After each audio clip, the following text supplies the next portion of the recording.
Nuestro Padre Jesus Nazareno, sinasamba ka namin, pinipintuho ka namin, aral mo ang aming buhay at kaligtasan. Nuestro Padre Jesus Nazareno, iligtas mo kami sa kamatayan. Ang krus mong pinamatayan ay sagisag ng aming kaligtasan. Nuestro Padre Jesus Nazareno, dinarangal ka namin. Nuestro Padre Jesus Nazareno, inulwalhati ka namin. Nuestro Padre Jesus Nazareno, inarangal ka namin. Nuestro Padre Jesus Nazareno, inulwalhati ka namin. Umawit ng kagalakan at tugtugin. Umawit ng kagalakan at tugtugin ang gitara at ang kaaya-ayang lira. Iamit niyo ang trumpeta. Pagsaluhan natin dakilang pag-ibig ng Diyos sa pagpapalang handog para sa atin. Simulan natin sa ngalan ng Ama at ng Anak at ng Espiritu Santo. Amen. Ang pagpapala ng ating Panginoong Hesukristo, ang pag-ibig ng Diyos Ama at ang pakikipagkaisa ng Espiritu Santo naway sumainyong lahat. At sumayo rin. Tunay pagpapalang handog, pinagkakalob ng Diyos para sa ating para maiayos ang talagang nararapat na mga bagay na kanyang pagubilin, pahayag upang sabihin, sinusunod namin ng iyong kalooban o Ama. Kaya upang tayo'y maging marapat na gumanap sa banal pagdiriwang na ito'y aminin natin ng ating mga pagkukulang. Humingi tayo sa Diyos ng kanyang awa at patawad.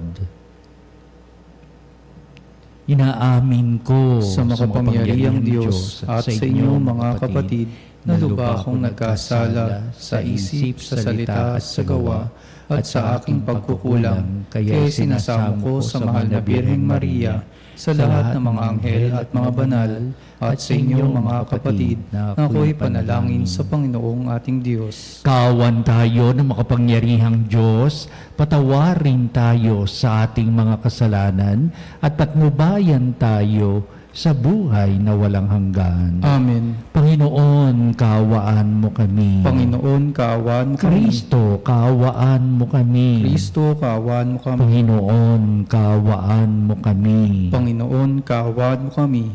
Manalangin tayo. Ama naming makapangyarihan, itaguyod mo ang aming ginagampanan alinsunod sa iyong kalooban upang sa ngalan ng anak mong mahal, kami maging marapat magkaroon ng karagdagan sa aming paggawa ng mga kabutihan sa pamamagitan ni Hesukristo kasama ng Espiritu Santo magpasawalang hanggan. Amen. Pagbasa mula sa sulat sa mga Hebreo.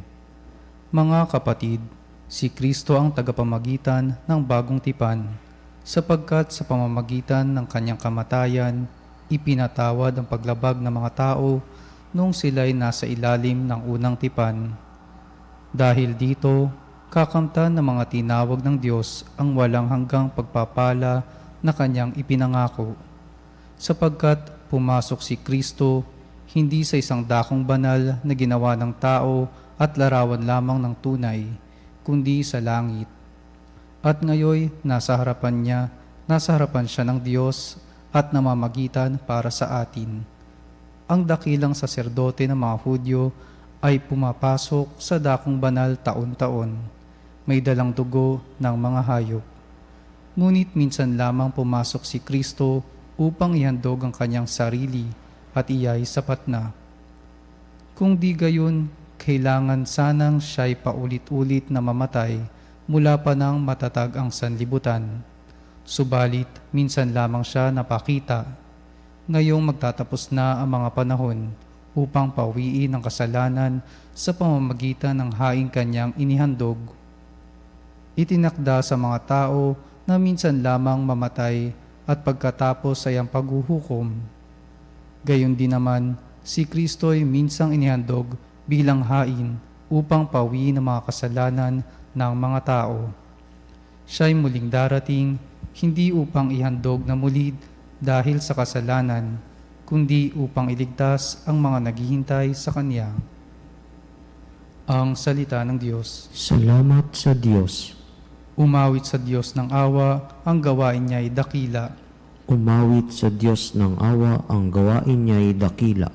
Umawit ng bagong awit at sa poon ay ialay, pagkat iyong ginawa niya ay kahangahangang tunay. Sa sariling lakas niya at taglay na kabanalan, walang hirap na natamo iyong hangad na tagumpay. Umawit sa Diyos ng awa, ang gawain niya'y dakila. Ang tagumpay niyang ito'y siya na rin ang naghayag. Sa harap ng mga bansay, nahayag ang pagliligtas. Ang pangako sa Israel, lubos niyang tinutupad. Umawit sa Diyos ng awa, ang gawain niya'y dakila. Tapat siya sa kanila at ang pag-ibig ay wagas. Ang tagumpay ng ating Diyos kahit saan ay namamalas. Magkaingay na may galak, yaong lahat sa daigdig. Ang poon ay buong galak na purihin sa pag-awit. Umawit sa Diyos ng awa, ang gawain niya'y dakila. Sa saliw ng mga lira, iparinig yaong tugtog, at ang poon ay purihin ng tugtuging maalindog. Tugtugin din ang trumpeta na kasaliw ang tambuli. Magkaingay sa harapan ng poon na ating hari. Umawit sa Diyos ng awa, ang gawain niya'y dakila.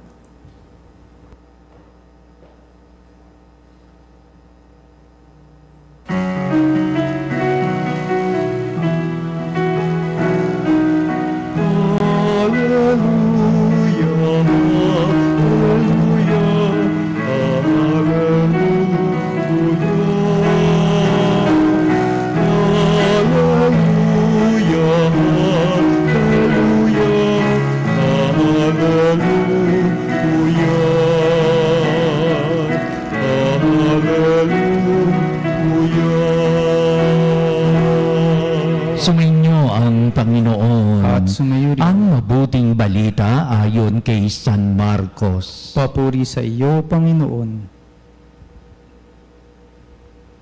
Noong panong yun, sinabi ng mga eskribang dumating mula sa Jerusalem, inalihan siya ni Beelzebul, ang prinsipe ng mga demonyo. Ito ang nagbigay sa kanya ng kapangyarihang magpalayas ng mga demonyo. Kaya't pinalapit ni Jesus ang mga tao at sinabi sa kanila ang ilang talinghaga. Paano mangyayaring palayasin ni Satanas si Satanas? Kapag naglaban-laban ang nasakupan ng isang kaharian, hindi mananatili ang kahariang iyon. At kapag naglaban-laban ang magkakasambahay, hindi mananatili ang sambahayang iyon. Gayun din naman, kapag naghimagsik si Satanas laban sa kanyang sarili at naglaban-laban ang kanyang nasasakupan, hindi magtatagal at darating ang kanyang wakas. Walang makapapasok sa bahay ng isang taong malakas at makaaagaw na kanyang ari-arian, malibang gapusin muna niya ang taong iyon. Saka pa lamang niya malulooban ang bahay na iyon. Tandaan ninyo ito. Maaring ipatawad sa mga tao ang lahat ng kasalanan at panlalait nila sa Diyos. Ngunit ang sino mang lumait sa Espiritu Santo ay hindi mapapatawad. Ang kanyang kasalanan ay hindi mapapawi kailanman. Sinabi ito ni Jesus sapagkat ang sabi ng ilan, inaalihan siya ng masamang espiritu.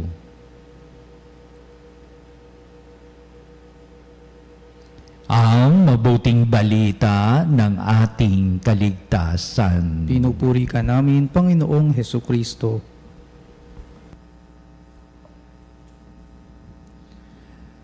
Kung ang salitang weirdo ay ginagamit na nung una, siguro mababasa natin sa mabuting balita, napaka-weirdo naman taong iyan. Kasi maraming natataka ang sa mga salita at mga gawa ni Jesus, kakaiba. Hindi naman alam ng mga tao na nababatid kung ano yung nalaman ng isipan ng mga tao na talagang ang iba'y ayaw tumanggap sa Kanya, sumasalunga sa Kanya sinasabi. Sasabi din ng ating Panginoong ang nararapat na gawin, pero para sa kanila, hindi sila kumbinsido. Kung mayroon mang papahayag ng ating Panginoong kailangan gumawa siya ng maraming himala bago pa sila maniwala. Naku, iba-iba na sa isipan ng mga tao upang sabihin sa bandang huli, talagang di namin masakyan ng salita ni Kristo. Hindi namin maunawaan ang kanyang mga ginagawa.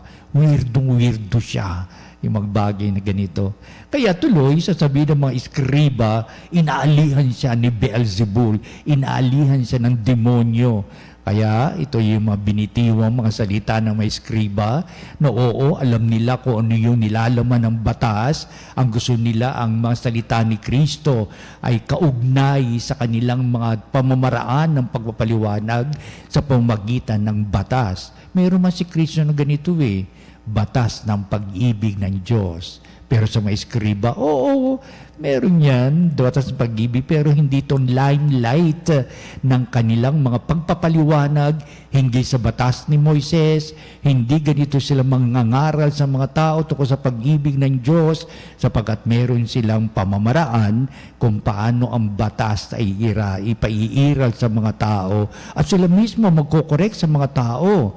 Sila mismo ang magsasabing ang ginagawa mo ay labag sa batas, to the extent na sila ang magpaparusa sa mga taong hindi tumutupad ng batas.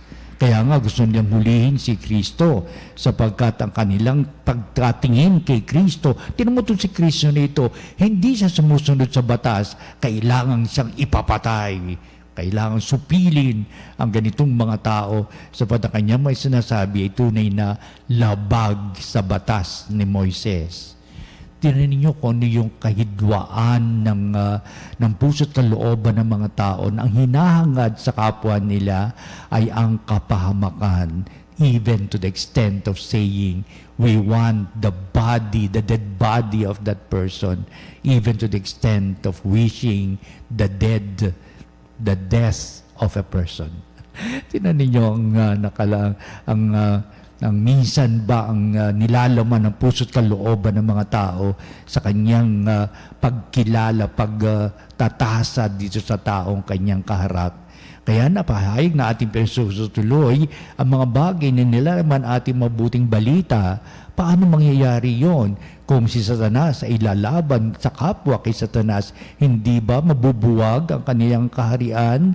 Upang sabihin ko may sambayan o sa sambayan ng iyon nagkawatak-watak, ano mangyayari sa sambayan ng iyon? At kapag naglaban-laban ang makakasambahay, hindi mananatili ang sambayan ng iyon. Tama, ang mga bagay na ito ay pinahayag ni Kristo. Oo, isang talinghaga sinabagit sa mabuting balita, pero maliwanag pa sa sikat ng araw kung ano ang kahulugan ng kanyang mga binabanggit, sapagkat walang katuturan, walang kahalagahan at walang patutunguhan ang mga sinasabi ng mga iskriba laban sa ating Panginoong Jesucristo. Sapat umiiral ang pagkamuhi, umiiral ang pagtalikod kay Kristo, umiiral ang ayaw nilang tanggapin ang kanyang salita at gawa, sapagkat mahalaga ang tanyag ka sa mga tao at parang bumabaling ang mga tao ang katanyagan sa Kanya, sa ating Panginoong Jesucristo. Kaya it's really a battle of the self, upang sabihin, mas tanyag kami, mas kilala kami, marami kami mga tauhan. Tingnan mo si Kristo, ano ang kanyang buhay na pagpapala daw ibibigay sa mga tao. Ano na ang mangyayari? Yung ganon, mga kaisipan. Ikalawa, binibigyan kahalagaan ng mabuting balita ang talagang kaayusan ng buhay na ipinakikita ng ating Panginoon sa larangan ng pagtutulungan, hindi pagkakawatak-watak o kanya-kanya. Ito ang layunin ng ating Panginoon sa kanyang paliwanag at pahayag tungkol sa paghahari ng Diyos. The unity of persons in mind and body. Kaya, nangangaral ang ating Panginoon, marami siyang talinghagang ibinibigay, magandang halimbawa, sapagkat ibig ni Kristo na magkaisang puso't isipan ng mga tao sa larangan ng kanilang pananampalataya o sa pamamaraan may pagtutuwid na gagawin si Jesus upang namnamin ito, bigyan halaga at kahulugan ito para sa gayon magkaisa ang tao sa iisang layunin at takbo ng kanilang buhay. So Christ is the person to unify the people all over the world until now.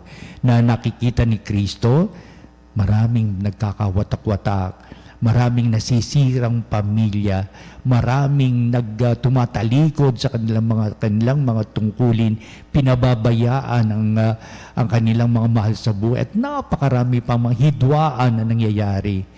Upang sabihin, hindi yan ang puso't kalooban ni Kristo. Ang kanyang ibig na mangyari ay magkaroon ng pagkakaisan mga tao sa puso't diwa, sa larangan ng pagbabahaginan at sa larangan ng pagtutulungan. Ikatatlo, sa huling bahagi ng ating mabuting balita, ano ang isapagat pinaratangan si Jesus na siya inaalihan ng masamang espiritu. Pag binagit natin ang espiritu, sabihin natin, walang idinudulot na masama ang espiritu. Ang espiritu ang nagbibigay halaga, kahulugan, matuwid na pamuhay, inspirasyon. May espiritu ba? Kaya pag nasa isip natin, masamang espiritu, naku, sabihin natin, pero mahirap laitin ang espiritu. Sapat pag binagin natin espiritu, it is the Spirit of God. It is the Spirit of the one who would always cling to the goodness of one's life. Upang sabihin, espiritu ng Diyos yan. Pag binagit mo, ang espiritu ng Diyos yan. Espiritu ng pagpapala sa mga tao. Kaya sa kabuuan natin mabuting balita, cling to what is right and proper. Do the best according to God's will. And the Holy Spirit will always be there to support, to cling into the goodness of life, and so on and so forth. We always ask the Holy Spirit to hover upon us for the good life that we would like that life to be. Kaya sa bawat misa na palaking hamon natin sa ating buhay pananampalataya upang tanungin natin sa sarili, ano ba talaga ang maka-Diyos? Ano ba talaga ang makawawala ng ugnayang buhay natin sa Diyos kundi ang pagkakasala? Ano magiging sanin ng pagkakawatak-watak kung ang buhay ay nasa ilalim ng pagpapala ng Diyos? We always cling to what is right and what is proper so that we can always deal with the good times of our lives given to us by God. Napakalaga pa rin ang buhay upang sabihin natin, ito palagi natin hinihiling. Ang Diyos nawa ang pumasok palagian sa ating puso't kalooban at mabigay sa atin ng pagpapala ngayon at magpa sa walang hanggan. Amen.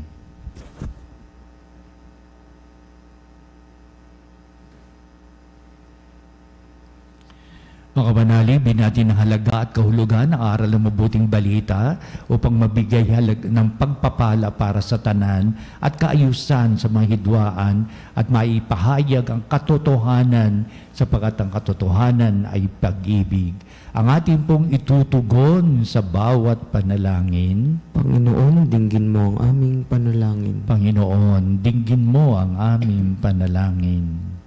Ang simbahan naway mapanibago at sumaksi ng may katapatan sa tamang pagpapahalaga sa buhay upang makatulong sa pagpapanumbalik sa mundong nasadlak sa kasamaan, Manalangin tayo sa Panginoon. Panginoon, dinggin mo ang aming panalangin. Ang mga nagdidigmaang mga bansa naway matutong mamuhay sa pakikiisa at pagtutulungan upang makapagdulot ng kapayapaan sa daigdig. Manalangin tayo sa Panginoon. Panginoon, dinggin mo ang aming panalangin. Ang lahat ng nananalig kay Kristo naway mapaglabanan nila ang pagkakahiwa-hiwalay at maging iisa sa Panginoon. Manalangin tayo sa Panginoon. Panginoon, dinggin mo ang aming panalangin. Ang mga may sakit, lalo na mga lumpo at may kapansanan, naway tumanggap ng kasiyahan at kalinga sa mga nag-aalaga sa kanila. Manalangin tayo sa Panginoon. Panginoon, dinggin mo ang aming panalangin. Ang mga tapat na yumao, naway mailigtas sa kasamaan ng walang hanggang kamatayan.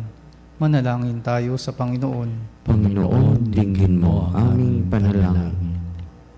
Manalangin din tayo sa lahat na ating mga sariling kahilingan. Dito natin itataas ang lahat ng ating mga kahilingan na gagaling sa kibuturan nating mga pusong humihingi sa Diyos ng lahat ng kaayusan. Lahat ng itataas natin ngayon, ipapahayag natin ng lubusan sapagkat nakikinig siya ngayon at handang dumamay, kumaling at pumatnubay. Kaya madinggin mo ang aming panalangin upang kami magkaisa sa tanang aming buhay at mawala ano pa mang hidwaan at di pagkakaunawaan. Bigyan mo po kami ng kalakasan sa pananampalataya para maitaguyod namin ang pagsunod namin sa iyong kalooban. Kaya ang lahat na ito hiniling namin sa pamamagitan ni Kristong ating Panginoon. Amen.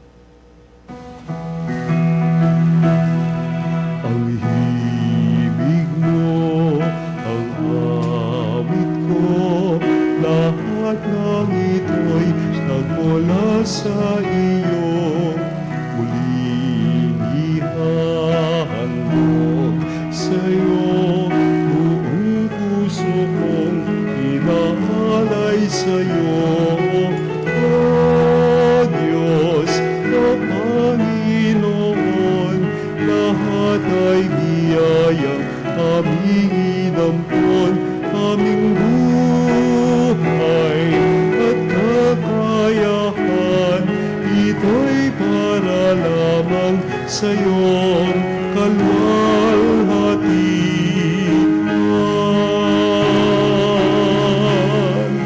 Ito'y para lamang sa iyong kalwalhatian.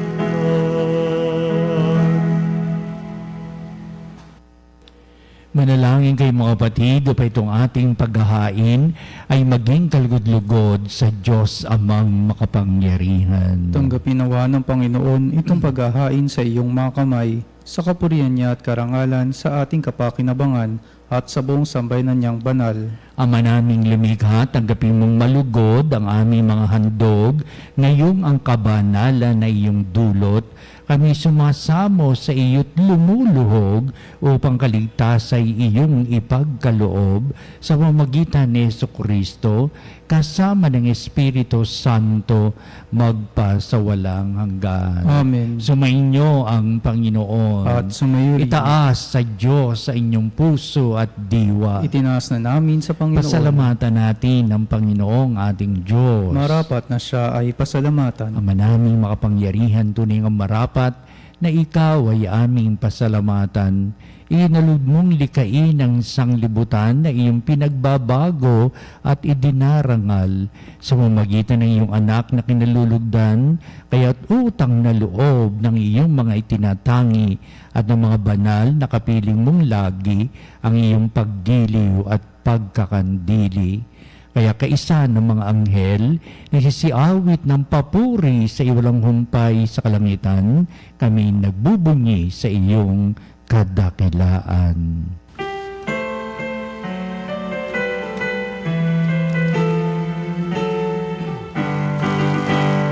Santo, Santo, Santo, Diyos makapangyarihan, puspos ng walhati.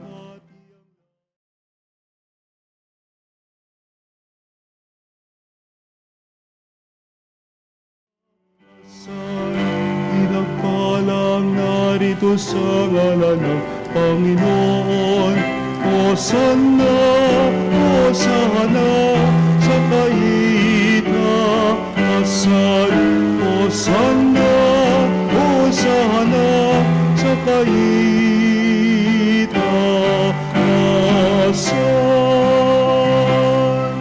Ama naming banal, ikaw ang bukal ng tanang kabanalan. Kaya't sa pamagitan ng Espiritu mong banal, mga kaloob na ito, upang para sa amin ay maging katawan at dugo ng aming Panginoong Hesukristo. Bago niya pagtiis ang kusang loob na maging handog, hinawakan niyang tinapay, pinasalamatan kanya, pinagati-hati niya yon, iniabot sa kanyang mga lagad at sinabi, "Tagapin niyong lahat ito at kanin, ito ang aking katawan na iyahandog para sa inyo."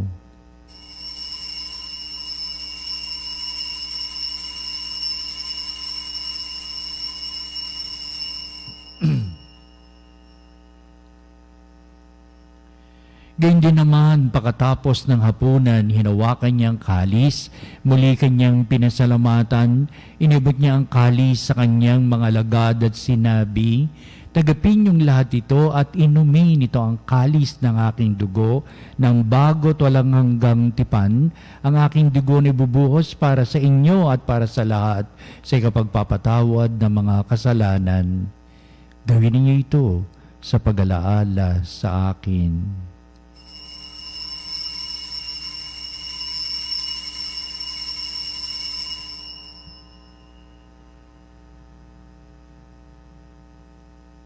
Ipagbunyi natin ang misteryo ng pananampalataya. Si Kristo'y namatay, si Kristo'y nabuhay, si Kristo'y babalik sa wakas ng panahon. Ama, ginagawa namin ngayon ang pag-alaala sa pagkamatay at muling pagkabuhay ni anak, kaya tinialay namin sa iyo ang tinapay bibigay buhay at ang kalis na nakakaloob ng kaligtasan. Kami nagpapasalamat dahil kami minarapat na tumayo sa harap mo para maglingkod sa iyo. Sinasamo namin kami magsalo-salo sa katawan at dugo ni Kristo ay mabuklod sa pagkakaisa sa pamamagitan ng Espiritu Santo. Ang malingapin mo yung simbahang laganap sa buong daigdig. Puspusin mo kami sa pag-ibig, kaisa ni Francis na aming Santo Papa, at si Elias na aming obispo at ng tanang kaparian. Alalahanin mo rin ang aming mga kapatid na nahimlay na may pag-asang sila'y muling mabubuhay, gayon din ang lahat ng mga pumanaw. Kaawaan mo sila at patuloyin sa iyong kaliwanagan. Kaawan mo at pagindapatin kaming lahat na makasalo sa iyong buhay na walang wakas, kaisa ng mahal na Birheng Maria na ina ng Diyos, si San Jose na kanyang dakilang kabiyak ng puso, at ang lahat ng mga apostol at mga banal na namuhay dito sa daigdig ng kalugod-lugod sa iyo. Maipagdiwang nawa namin ang pagpupuri sa ikararangal mo sa pamamagitan ng iyong anak na aming Panginoong Hesukristo. Sa pamamagitan ni Kristo, kasama niya at sa Kanya, o Diyos amang makapangyarihan, ikaw ay pinupuri at ipinagdarangal kaisa ng Espiritu Santo magpa sa walang hanggan.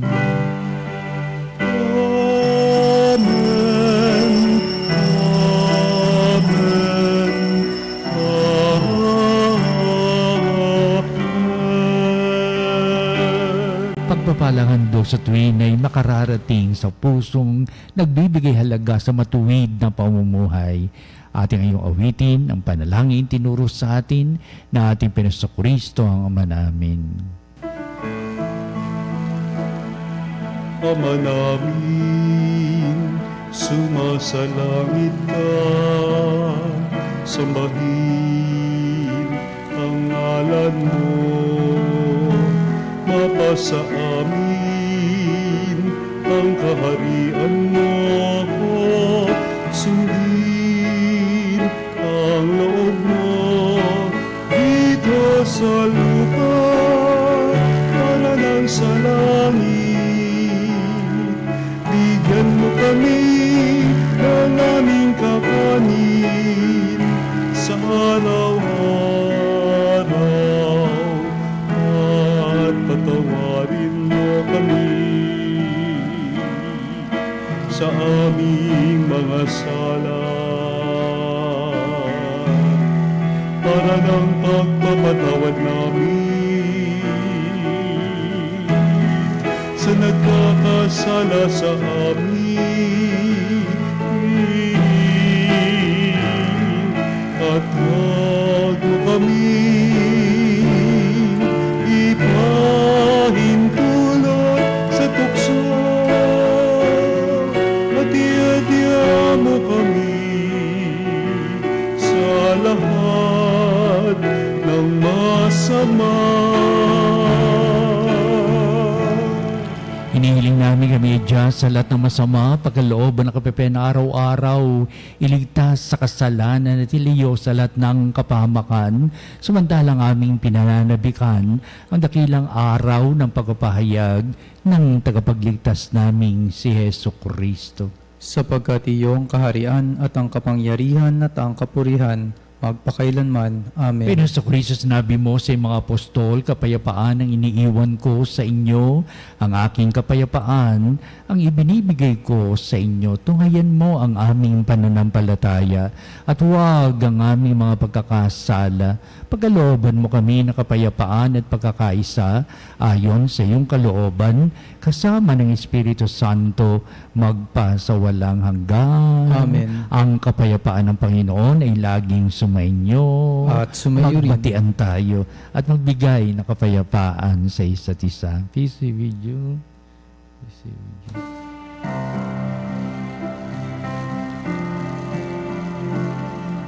Kordero ng Diyos na nag-aalis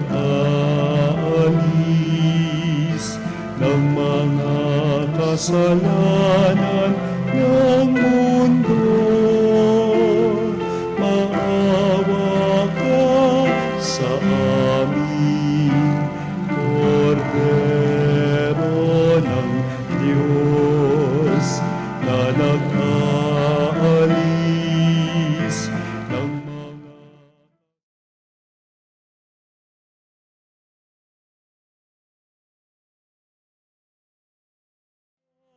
sa amin.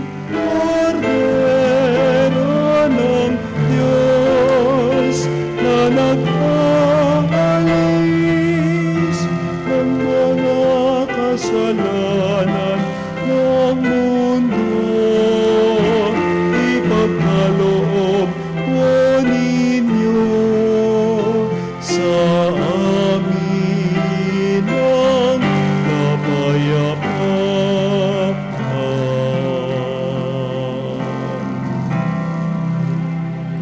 Tunghayan natin ang ating Panginoong si Hesu Kristo, ang dakilang pag-ibig ng Ama.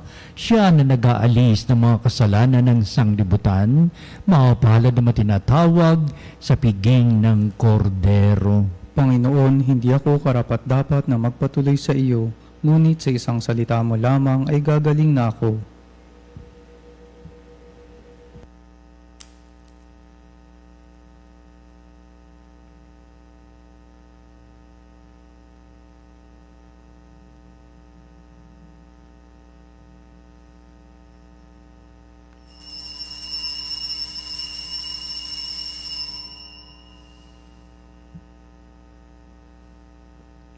Mga kapanalig, ating dasalin ang komunyong espiritual. O Jesus, nananalig ako sa pananahan mo sa kabanal-banalang sakramento. Minamahal kita higit sa lahat at hangad ka ng aking kaluluwa. Hindi ko man matatanggap ngayon ang iyong katawan at dugo, inaasahan ko na patuloy kang mamumuhay sa aking puso. Naniniwala ako na narito ka at kaisa ka ng aking buong pagkatao. Huwag mong ipahintulot na mawalay ako sa iyo. Amen. Panalangin sa mahal na Birhen ng Katotohanan. O Birhen ng Katotohanan, Ina ni Jesus, ang nagkatawang taong salita, Salamat sa iyong anak. Tinatanggap ko siya bilang aking katotohanan at kaligtasan. Sa pakikinig sa salita ng Diyos, tulungan mo akong maging malaya. Sa oras ng hirap at pagsubok, linawin mo sa akin na nasa krus ang tagumpay. Sa aking paglalakbay, akayin mo ako sa buhay ng paglilingkod at sa buhay na ganap at kasiya-siya. Kupkupin mo ako at ang aking mga kapanalig na nakikinig, natututo at nagmamahalan. O Maria, Birhen ng katotohanan, ipanalangin mo kami. O Jesus, ikaw ang daan, ikaw ang katotohanan at ikaw ang buhay. Iligtas mo kami. Amen. Amen. Manalangin tayo. Ama naming mapagmahal, ipagkaloob mong sa aming pakikinabang sa iyong kagandahang loob na bumubuhay, lagi nawa naming maikarangal ang iyong pagpapalang sa aming ibinibigay sa pamamagitan ni Jesucristo, kasama ng Espiritu Santo, magpasawalang hanggan. Amen. Sumainyo ang Panginoon At sumayo rin. pagpalain kayo ng makapangyarihang Diyos Ama at Anak at Espiritu Santo. Amen. Humayo kayo na may katatagan sa pananampalataya. Salamat sa Diyos. Susunod po natin ang pagtatanghal sa kabalbanalang sakramento sa altar at sa ating pong mga panalangin at syempre pagbabantay natin sa ating mahal na sakramento. Ngayon na lamang ating pagpapahalaga sa buhay ng Diyos na pinagkakalob sa atin at sa bandang huli ito rin na magbibindisyon sa ating pilang pagwawakas nitong ating banal na gawain.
Ama kay Hesukristo na pinagbuklod sa iisang katawan, tayo'y manikluhod at sumamba sa Panginoong Hesukristo sa kabanbanalang sakramento sa altar.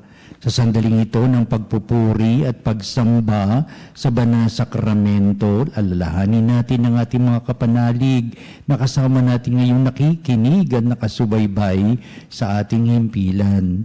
Higit sa lahat ang ating mga may sakit at mga nakaratay sa banig na karamdaman, ang mga sa paggamutan at kanilang tahanan, at ang lahat na tanging sa Diyos lamang umaasa ng kagalingan.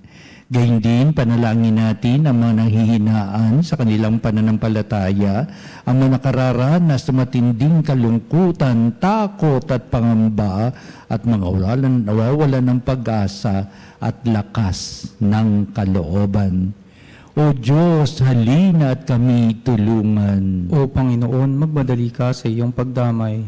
Papuri sa Ama at sa Anak at sa Espiritu Santo. Kapara noong una, ngayon at magpasa walang hanggan. Purihin ang makapangyarihang Ama na nagsugo sa kanyang bugtong na anak upang tayo'y maipagkasundo sa Kanya. Pinupuri ka namin ngayon at kailanman. Purihin ang Panginoong Hesukristo, ang Kordero ng Diyos, na nag-alay ng kanyang katawan at dugo bilang pagtubos sa sala ng tanan. Pinupuri ka namin ngayon at kailanman. Purihin ang banal na Espiritu, ang Panginoong nagpapabanal, na pumupuspos at nagbibigay kagalingan sa lahat.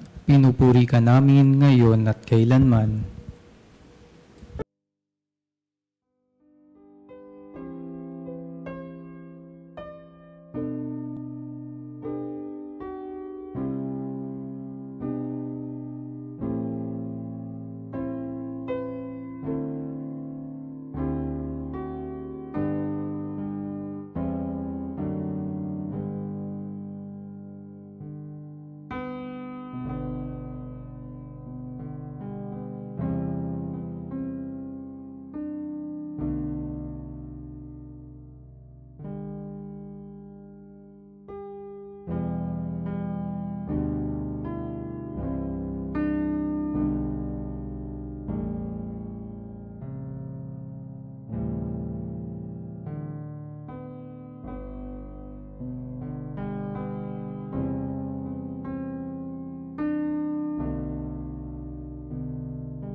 Makapangyarihang Diyos na walang hanggan, Ikaw ang aming Panginoon at butihing Ama, sa iyong pagpapala ay pinagkaloob mo ang lakas sa aming kahinaan.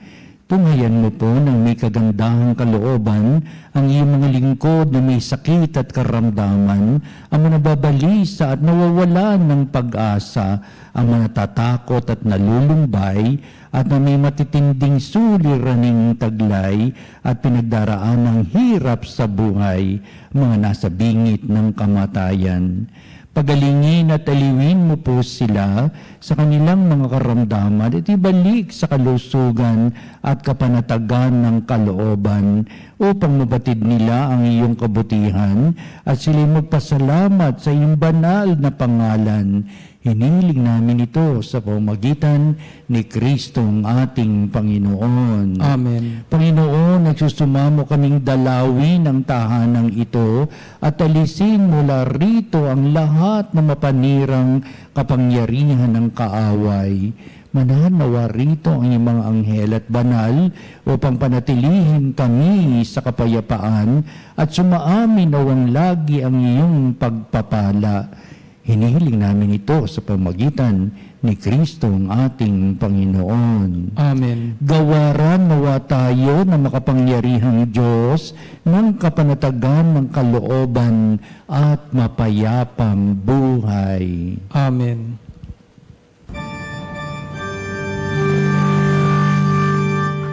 Tantum ergo sacramentum venerem cervi et antiquum documentum novo cedat ritui Resteptides suprementum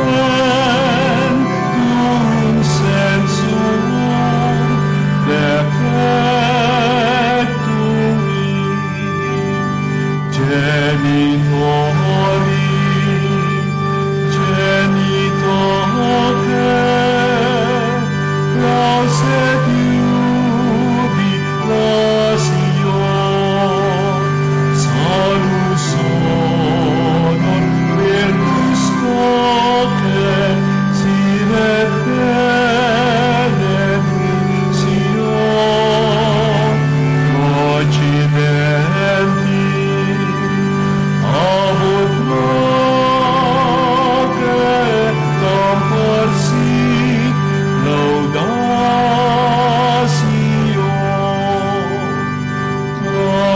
Amen. Amen.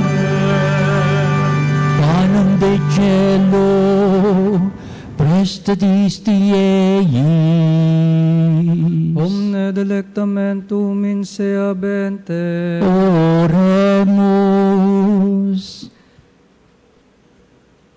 Deus, qui nobis ab sacramento mirabili, passiones tuae memoriam reliquisti, tribue quesimus, et in us corporis et sanguinis, tui sacra mysteria venerari, ut redemptiones tuae fructum in nobis iudicer sensiamus, qui vives et reinas in saecula saeculorum.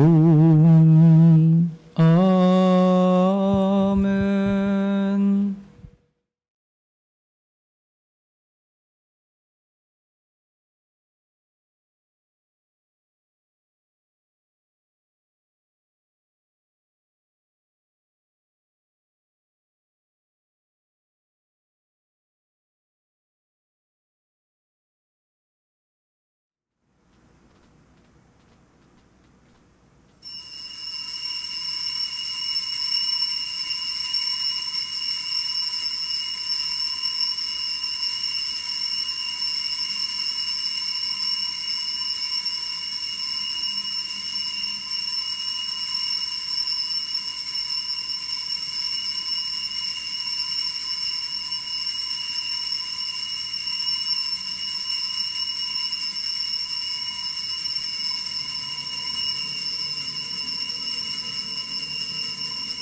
ang banal na pagpupuri. Purihin ang Diyos. Purihin ang Diyos. Purihin ang kanyang banal na pangalan. Purihin ang kanyang banal na pangalan. Purihin si Jesucristo, Diyos na totoo at tao namang totoo. Purihin si Jesucristo, Diyos na totoo at tao namang totoo. Purihin ang ngalan ni Jesus. Purihin ang ngalan ni Jesus. Purihin ang kanyang kabanabanalang puso. Purihin ang kanyang kabanal-banalang puso. Purihin ang kanyang kamalmahalang dugo. Purihin ang kanyang kamahal-mahalang dugo. Purihin si Jesucristo sa banal na sakramento sa altar. Purihin si Jesucristo sa banal na sakramento sa altar. Purihin ang Espiritu Santo ang mga aliw. Purihin ang Espiritu Santo ang mga aliw. Purihin ang dakilang ina ng Diyos si Maria Santissima.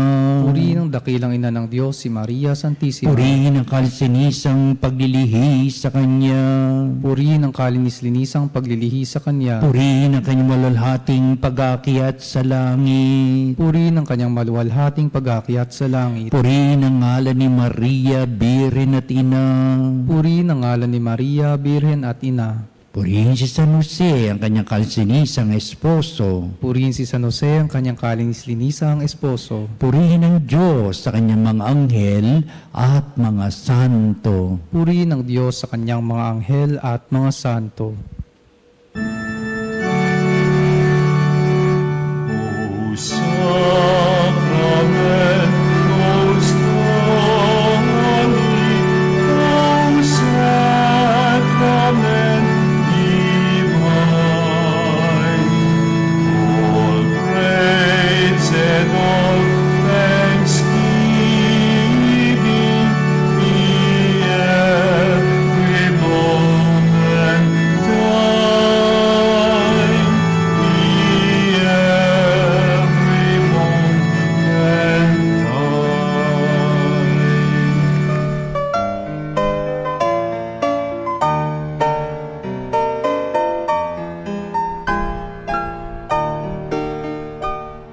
Nuestro Padre Jesus Nazareno, sinasamba ka namin, pinipintuho ka namin, aral mo ang aming buhay at kaligtasan.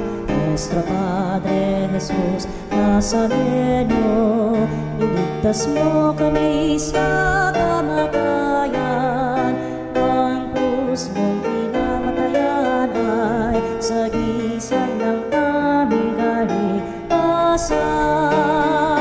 Nuestro Padre Jesus Nazareno, dinarangal ka namin. Nuestro Padre Jesus Nazareno, inulwalhati ka namin. Nuestro Padre Jesus Nazareno, inarangal ka namin. Nuestro Padre Jesus Nazareno, inulwalhati ka namin.